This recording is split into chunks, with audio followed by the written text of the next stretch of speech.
What happens when instinct meets influence?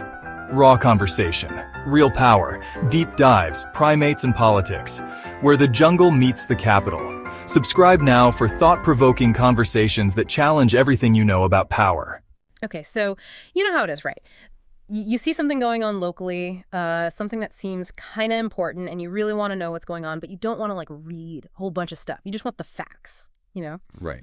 And that's what we do here. Exactly. And one of you, our listeners, flagged a pretty interesting situation that's unfolding over in Brownstown Township. Oh, yeah. And it has to do with proposed changes to how much the township board gets paid. Interesting. Yeah, and it really all kind of stems from a Facebook post that was made by the former supervisor of Brownstown, Ed Smith. And along with that Facebook post, he included some really, really useful background information. Oh, cool. Yeah.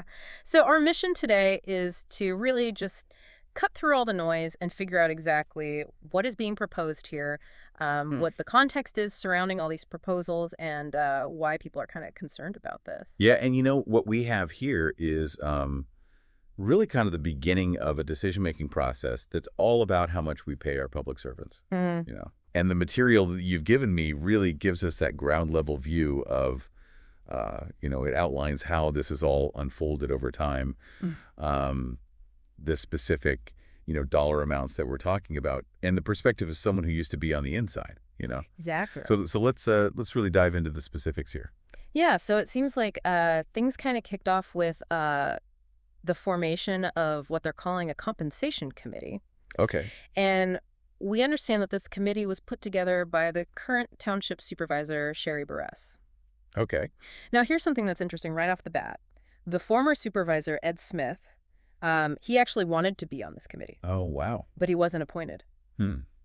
That's pretty interesting. Yeah, and it makes you think about what it would have been like if he had been on that committee. Yeah. Because he held that top spot before, so he knows what the job entails, and he knows if the pay is fair or not. Right, right. So the fact that he wasn't on there really could have influenced, what this committee recommended at the end of the day. Well, absolutely. And get this compensation committee, they were supposed to have 4 meetings, Right. but they only met twice. Really? Yeah, February 27th and March 11th, both in the afternoon.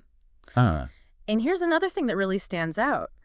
Ed Smith says that he was the only person who wasn't on the board who showed up to either of those meetings. Oh, wow. So nobody from the public was really aware of this, or? Right. It seems that way. That's kind of concerning. Yeah, and it really makes you wonder how much they publicize these meetings, Right. And if they're talking about changing people's salaries and it wasn't easy for people to find out about the meetings, or if the meetings were at a time when people couldn't go, it makes you think about how transparent the whole thing really was, Absolutely.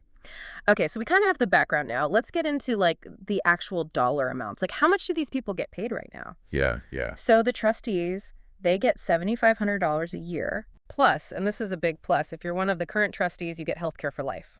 Wow. Okay. The supervisor currently makes $38,000 a year, also with lifetime health care. Wow. And the clerk and the treasurer each get $30,000 a year. Okay. Now, if we zoom out a little bit and look at the bigger picture, Ed Smith, he did some research into how much people in similar positions in other downriver communities get paid. Yeah.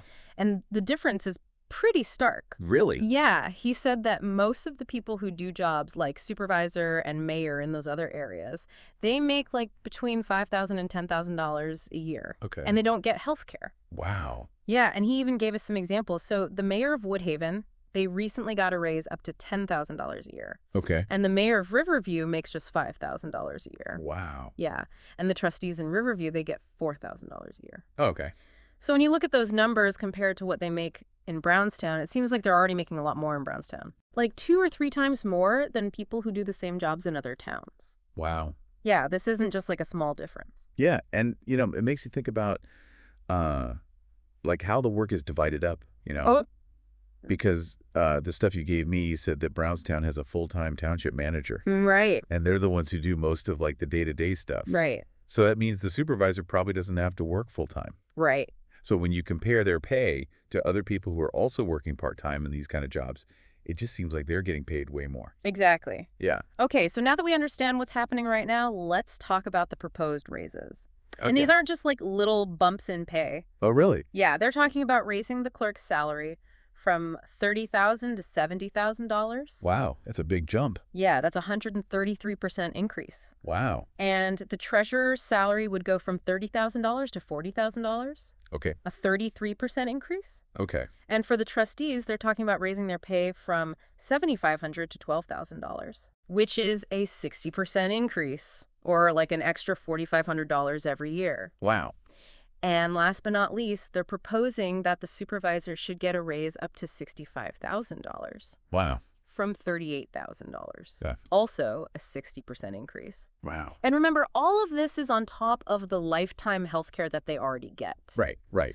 Except for any new trustees. Okay. So you can see why this might be a little controversial, right? Yeah.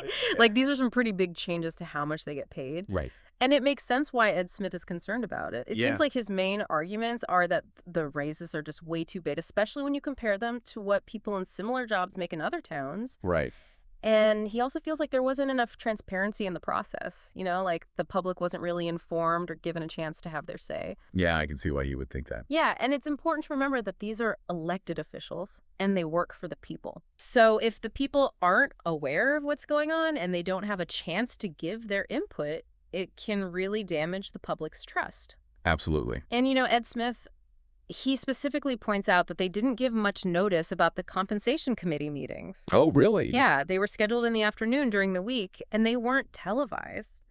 Wow. And Ed Smith said that they didn't really announce them very far in advance. Wow. So he feels like the township could have done a lot more to involve the community. Well, like they could have televised the meetings or made a bigger effort to let people know about them. Right. And, you know, he was so concerned about all of this that he planned to talk about these raises at the township board meeting on Monday, March 17th, Okay. even though it wasn't even on the agenda. Oh, wow. Yeah, this whole situation really shows you what can happen when decisions about public money and how much our elected officials get paid are made without the public really knowing what's going on. You know, Ed Smith's actions here show that he believes that if they had been more open about the whole thing, it might have turned out differently. Yeah. Or at least the public would have been more informed and engaged. Right.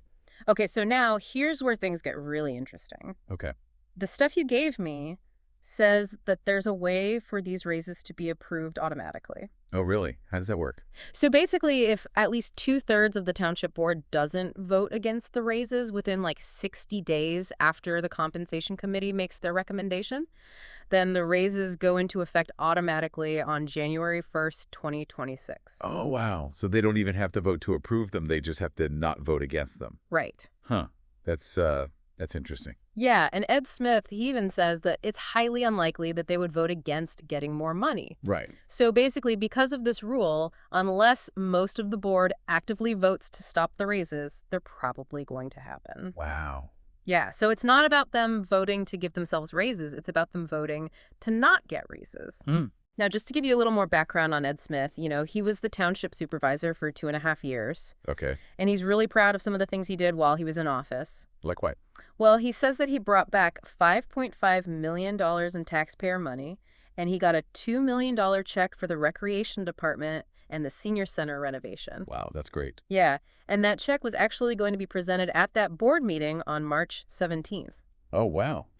But here's the thing. He wasn't invited to the presentation. Really? Yeah, but he still planned to go.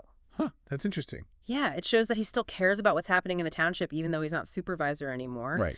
And it seems like he's saying that he's concerned about these raises because he wants to make sure that the township is being responsible with its money. Okay. And he's not saying that the process is illegal or anything like that. Hi. He just thinks that they weren't transparent enough and that the raises are too big, especially when you compare them to what people make in other towns. Yeah. So basically what we have here is a situation where a committee was formed by the current supervisor, and they've proposed some pretty hefty raises for the township board. Okay. And these proposals came after just a couple of meetings that not many people knew about or were able to attend. Right. And it turns out that the people on the board already get paid a lot more than people who do similar jobs in other towns. Right. And these new raises would make that difference even bigger. Right.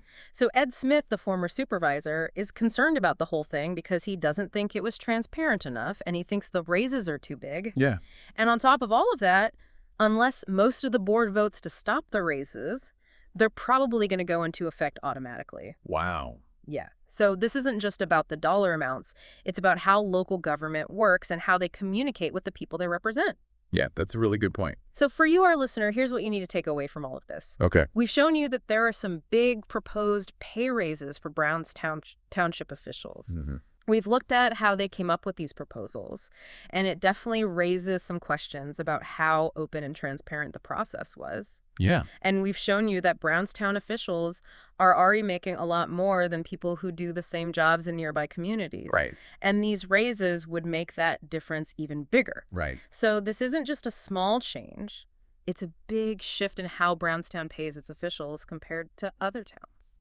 It makes you think about what's fair, you know? Exactly. Like, what's the right amount to pay people who serve in these roles? Right. And how do we balance that with making sure that the public is informed and involved in the decision-making process? Exactly. And that's the question we want to leave you with. Okay. Given what's happening in Brownstown Township. Yeah.